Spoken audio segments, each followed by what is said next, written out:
سيدنا ومولانا محمد وعلى آله وصحبه أجمعين أما بعد. Alhamdulillahirabbil alamin. Kita saged makumpal malih. Alhamdulillah mugi-mugi tetap dalam keadaan sehat wal afiat. Allahumma amin. Kami nyuwun monggo kita tepunjuk salawat dan salam ageng dumateng Nabi besar Muhammad sallallahu alaihi wasallam ingkang sampun paring Islam ingkang terang benderang. Nggih, kita kedah napa nggih mendoakan ingkang saiki nggih wonten saudara kita ingkang nembe gerah, nggih mugi-mugi doanipun sing terbaik.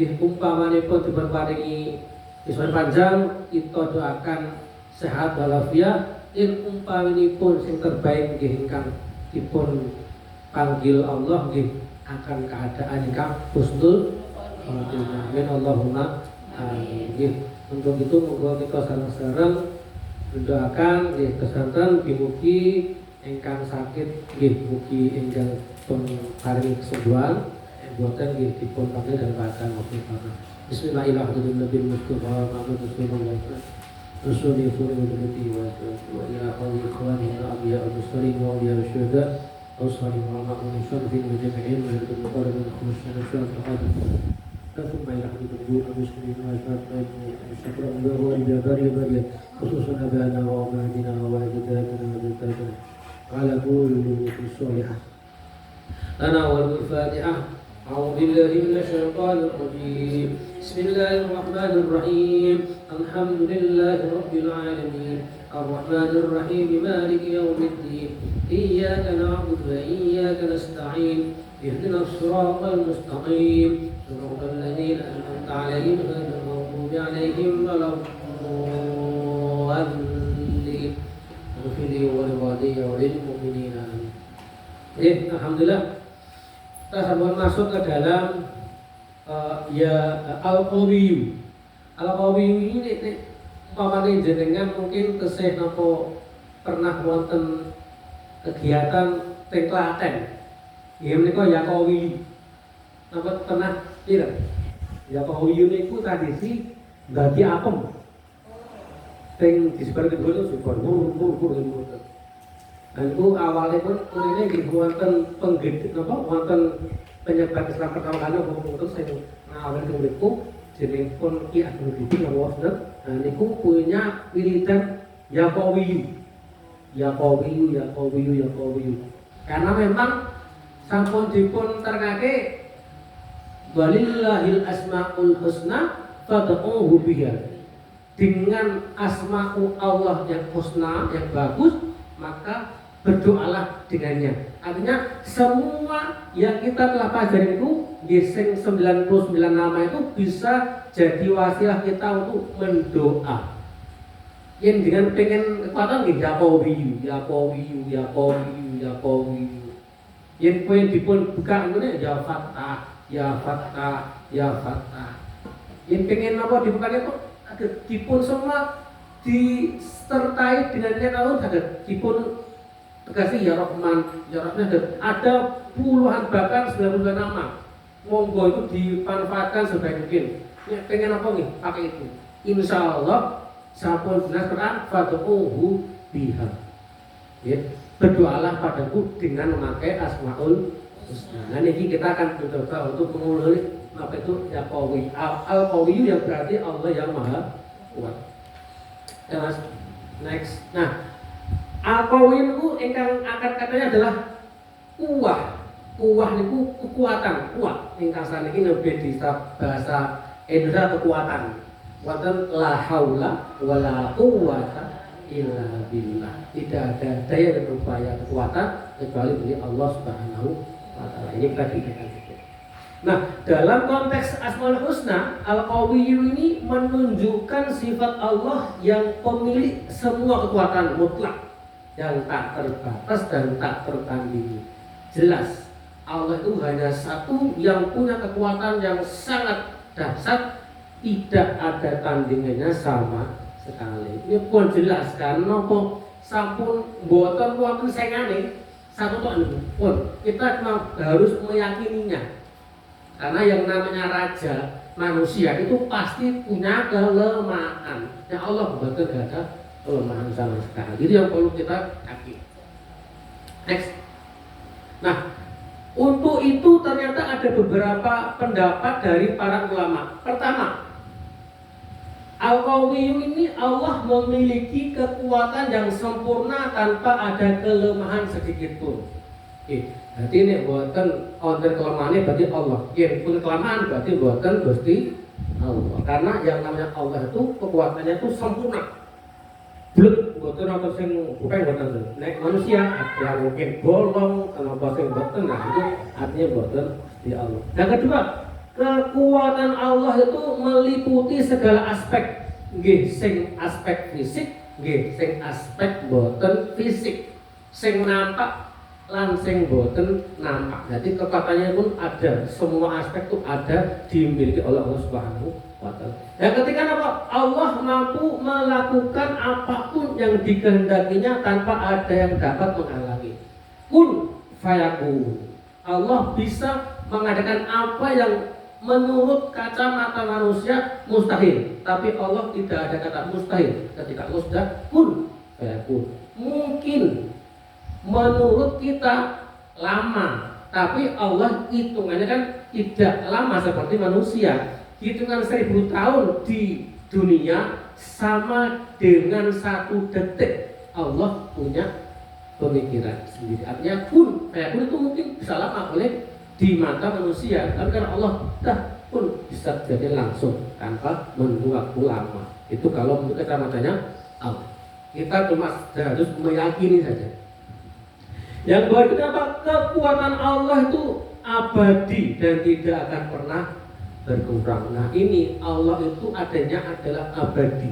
Kalau manusia itu sementara bisa berkurang kekuatannya, bisa malah hilang. Kalau Allah tidak akan bakal berkurang, Dia abadi dan ada untuk selamanya dan tidak akan pernah berkurang sedikit.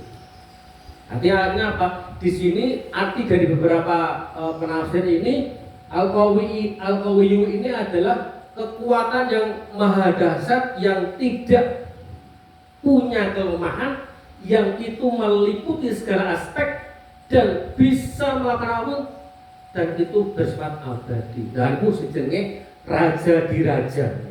Allah itu raja di raja. Rajanya raja, betul lah. Maharaja. Jadi ini pol dulu atau itu dulu nih pol karena nggak ada raja selain Allah. Bahkan Allah menantang, ya manusia, kalau kamu pengen menjadikan air laut sebagai tinta dan pohon sebagai pulpennya, kamu gak akan pernah bisa meneruskan apa yang Allah punya kekuasaan. Gak akan bisa. Bahkan wa in ta'uddu nikmatallahi la tuhsuha. Ketika kau ingin menghitung apa yang punya Allah, tidak akan pernah bisa menghitungnya. Itu pun jelas nih, karena itu adalah kekuatan Allah yang maha dahsyat. Next. Nah, untuk bisa meyakini kehebatan atau sifat Al-Qawiyyu ini, hikmahnya apa? Untuk seorang muslim, pertama, bisa meningkatkan keimanan dan ketakwaan kepada Allah Subhanahu wa Ta'ala. Dengan meyakini bahwa Allah itu maha kuat, maha segalanya, maka kita pun juga otomatis bisa meningkat keimanan kita. Karena dengan tahu bahwasanya Allah itu maha kuat, kita bisa bersandar padanya dan kita bisa meminta padanya, dan juga akan terus bisa mengangkat iman kita. Karena yang namanya iman itu naik turun, kadang-kadang naik dan turun. Ketika kita pada saat sholat malam, puasa, mungkin kita naik mentok, tapi ketika kita lupa turun lagi. Itu pun biasa, wajar di manusia. Tapi ketika kita sadar, yakin bahwa Allah itu maha kuat, Al-Qawiyyu, maka itu akan bisa membuat kita meningkat lagi keimanan kita. Yang kedua apa? Menumbuhkan rasa takut atau khauf, dan juga sekaligus pengharapan atau roja pada Allah. Ini artinya apa? Kita dengan mengetahui bahwasanya Allah itu maha kuat, kita pun akan juga takut dengan apa? Dengan ancaman Allah yang ketika kita tidak mengikuti atau taat pada aturannya, nah kita masih takut. Karena orang yang enggak takut itu malah bahaya. Dia sombong kalau dia takut. Sama kayak namanya Fir'aun. Fir'aun itu enggak pernah sakit tuh. Enggak pernah sakit. Makanya dia sombong. Tapi ya sama Allah dia malah dijadikan contoh bahwasanya orang yang sombong itu seperti ini loh. Dia dijadikan mumi oleh Allah lewat perantara manusia yang menemukan itu, yang pada itu dia ditenggelamkan oleh air laut yang mengejar Musa, dan dia kemudian ditenggelam dan kemudian diangkat, kemudian dimumikan sampai sekarang ada di museum Mesir atau di Aceh. Ini masih ada dan masih bisa dilihat sekarang ini. Nah itu menunjukkan bahwa dia itu tidaknya takut. Karena apa? Dia merasa dia sombongnya udah kayak wah aku raja sebagainya. Tapi malah bahaya. Karena apa? Dia tidak punya takut sama Allah. Dan juga saya harus mengharap karena Allah. Karena apa? Kita tidak bisa mengandalkan amal kita. Ternyata kita cuma mengharapkan pengharapan sama Allah. Bahwasanya Allah itu berbaik sama kita, berharap baik sama kita. Karena apa? Dengan kita punya amal pun belum tentu kita bisa mengadakannya. Karena bisa jadi pas nanti di hari pengadilan itu amal yang kita punyai belum tentu bisa kita ajukan menjadi amal kita. Siapa tahu itu masih dikurangi dengan apa? Dengan kita yang pernah menyakiti sesama kita, pernah ngomongin orang lain, pernah ini itu. Nah ketika kita tidak punya sesuatu selain amal, ya amal itu akan jadi penebus kita untuk tadi yang tadi sudah pernah kita tadi. Hanya ketika kita punya modal amal, belum tentu kita bisa mempertahankannya sampai nanti. Makanya kita setiap hari setelah itu kita meminta Allah biar apa? Kita dibukakan pintu kita untuk bisa menerima maaf dan meminta maaf pada orang-orang. Siapa tahu kita mungkin sengaja mengucapkan hal yang tidak kita inginkan atau kita menyakiti orang lain dan sebagainya. Dengan harapannya kita bisa tetap menjaga amal itu tetap ada dan bisa dihargai Allah sebagai modal kita menuju ke surganya Allah Subhanahu wa Ta'ala. Kemudian yang ketiga adalah apa? Mendorong untuk selalu memohon pertolongan hanya pada Allah. Dengan kita meyakini bahwa Allah Maha Kuat, Maha Segalanya, kita pun hanya ada Allah sebagai satu-satunya yang bisa kita mintai bantuan. Karena apa? Kalau kita menggantungkan pada manusia, kadang-kadang kecewa, Bu. Iya betul. Kadang-kadang kecewa, pasti aron ngomong itu, aku tuh kecewa. Saya pengen sana karena pengen ini, kecewa lagi. Tapi kalau kita sudah dari awal mendasarkan kita pada Allah, mbuh itu ditolak, mbuh apa itu enggak ngaruh. Karena apa? Pada dasarnya dia kembalikan pada Allah. Ini mungkin adalah ujian bagi saya. Ini mungkin adalah percobaan untuk saya. Ben bersabar, ben tetap meminta sama Allah. Karena Allah yakin pasti akan memberikan jawabannya. Ingat, bahwasanya Allah itu pasti akan mengabulkan apa yang kita inginkan. Jadi ud'uuni astajib lakum. Ini sering saya utarakan. Kenapa? Jangan-jangan kita tuh lupa sama Allah. Karena Allah itu pasti, Bu, dalam itu pasti akan mengabulkan apa yang kita inginkan. Cuman ada 3 cara tadi. Pertama, sesuai dengan yang diminta. Plek, minta A dapat A, minta B dapat B. Yang kedua, diberikan yang lebih baik. Seperti kita minta kasih mobil. Yang ketiga, dikasihkan nanti, tidak sekarang. Jadi kita berlatih bersabar. Dan yakinlah bahwa Allah itu pasti, 3 itu pasti fad'uni astajib lakum. Jadi itulah kita mesti jangan sampai berputus asa untuk meminta hanya kepada Allah Subhanahu wa Ta'ala. Yang keempat adalah meningkatkan kesadaran akan kelemahan diri di hadapan Allah. Ketika Allah itu maha kuat, maha besar, kita itu maha lemah, maha kecil. Kita itu nggak ada apa-apanya. Bahkan kita di dunia ini, di bumi ini, itu kalau dilihat dari saudara-saudara yang Bima Sakti itu adalah kita cuma sedebu yang kecil, nggak kita. Itu makanya kita membuat atau sering melantunkan Allahu Akbar, takbir. Karena apa? Allah itu maha besar, maha kuat semuanya ada dengan Allah. Kita cuma sekecil debu yang nggak kelihatan. Nah, makanya itu kita akan sadar bahwasanya kita tuh sangat lemahnya kita harus bisa memberikan apa? Sadar kita untuk yakin bahwasanya Allah itu adalah yang maha segala-galanya, maha kuat, dan kita hanya bisa merasa lemah di hadapan Allah Subhanahu wa taala. Karena jangan sampai kayak tadi Fir'aun tadi, karena merasa dia punya kekuatan yang dia itu ternyata tidak ada apa-apanya, dan dia karena nggak sakit sebagainya, dia malah sombong. Kalau orang itu merasa besar, itu bisa membawa kepada sombong. Tapi kalau orang itu merasa dia lemah, sadar bahwa dia tidak punya apa, dia akan membuat dia tuh bisa ngerem. Misalnya bisa membuat dia tuh, oh iya, aku nggak punya apa-apa, aku nggak punya apa-apa. Dia akan membuat dia tuh tenang. Misalnya tenang. Karena apa? Dia merasa bahwasanya Allah itu yang maha besar, maha segalanya, dan itu bisa kita membuat kita sadar diri kita sendiri. Yang kelima adalah memotivasi untuk terus berusaha dan tidak mudah menyerah. Nah, ini bahwasanya ketika Allah kita yakin sebagai Al-Qawiyyum ini, berarti kita termotivasi. Termotivasi untuk apa? Untuk berusaha dan tidak gampang menyerah. Wala tayyasu min rahmatillah sama. Jadi jangan sampai berputus asa, itu adalah Quran yang bilang. Jadi jangan sampai kita berputus asa, karena apa?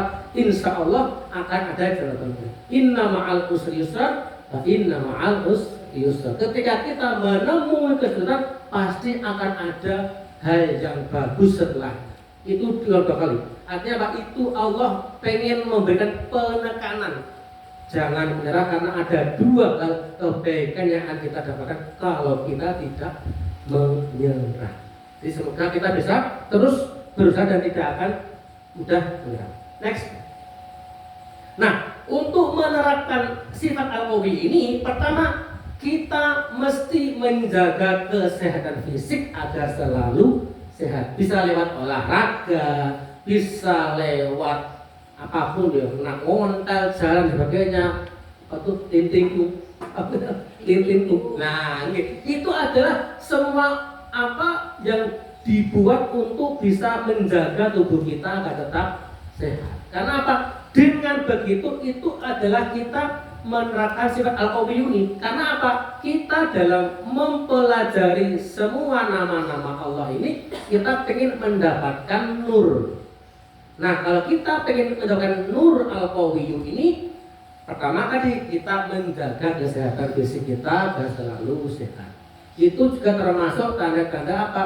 Kita amanah menjaga tubuh kita. Ya, ini nggak tahu ya. Saya pun juga sama. Saya pun juga termotivasi untuk berolahraga karena abot tuh bener berat tuh. Ini boten terbiasa abotnya asal mandam aman ya, masih enak ya. Mesin tua tuh kalau 40 tuh udah kayak muha, aduh, potongnya ngini, aduh ya Allah. Jadi mesti kita jaga benar-benar, apalagi misalnya yang sudah punya diabetes, yang sudah punya kanker itu harus ekstra hati-hati. Dan kita mesti ingat bahwasanya semua pasti ada efeknya. Ketika kita mungkin menjaga kakean batu gula, kakean garam, itu juga ada efeknya pada kesehatan kita. Itu mesti kita coba akan jaga biar apa? Visi kita biar tetap kuat. Yang kedua, meningkatkan ilmu pengetahuan. Nah, ini sama halnya kita ini sepertinya sudah melaksanakan apa? Karena ini ada tolabul ilmi, sama. Artinya kita sudah berusaha untuk mendapatkan nur Al-Qawiyyum dengan cara apa? Mencari ilmu. Dan semoga ini mendapatkan tambahan ilmu yang bisa dipakai apa? Untuk mendapatkan nur Al-Qawiyyum tadi. Kemudian membangun mental. Nah, ini Ibu juga tidak lupa, membangun mental yang tangguh, nggak mudah menyerah. Jadi setelah kita menjaga fisik untuk tubuh kuat, kita pun juga ternyata harus menjaga atau membangun mental kita biar tidak mudah menyerah dan tetap tangguh. Karena apa? Mensana enkor pare incorporate sana gitu guys. Di dalam jiwa yang sehat terdapat jiwa. Balik di dalam ya. Artinya nggak cuma badannya saja, tapi juga tubuhnya dari dalamnya juga sehat. Itu adalah diminta untuk apa? Penerapan sifat al-qayyum. Yang keempat adalah memperkuat ikatan persaudaraan dan solider. Nah ini juga membuat kita tuh sekarang terenyuh di sana ini. Kita melihat ada banyak orang saling menghina sesamanya, mencari sama ada sesama Islam, padahal sama-sama agamanya, padahal sama-sama ininya, tapi ternyata masih banyak yang saling caci maki lah. Nah itu yang sebenarnya kita perhatikan gitu. Moga-moga setelah ini apa ya, karena memang gini Bu, di dalam Islam tuh dinas ada 73 golongan yang akan terpecah. Jadi kita mungkin juga yang tahu nggak kaget itu ya kayak cuma prihatin. Dan yang satu itu yang misalnya yang benar. Tapi kemudian yang kita khawatirkan adalah saling gontok-gontokan itu yang kita khawatirkan. Padahal seharusnya kita akan memperkuat ikatan persaudaraan sesama Islam. Itu yang kita inginkan karena inilah sebagai suatu penerapan sifat al-qawiyyu dalam kehidupan kita. Dan yang terakhir adalah memanfaatkan kekuatan yang dimiliki untuk kebaikan bersama.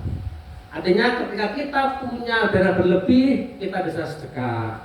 Kalau kita punya tenaga, kita bisa membantu orang. Artinya semua hal yang kita miliki dan kita punya itu bisa dipakai untuk kemaslahatan bersama. Itu yang menjadi penerapan sifat al-qawiyyu dalam kehidupan kita. Itu aja yang mungkin terkait dengan al-qawiyyu ini. Kalau ada diskusi, monggo kalau nggak ada kita akan tuliskan. Ya, assalamualaikum warahmatullahi wabarakatuh.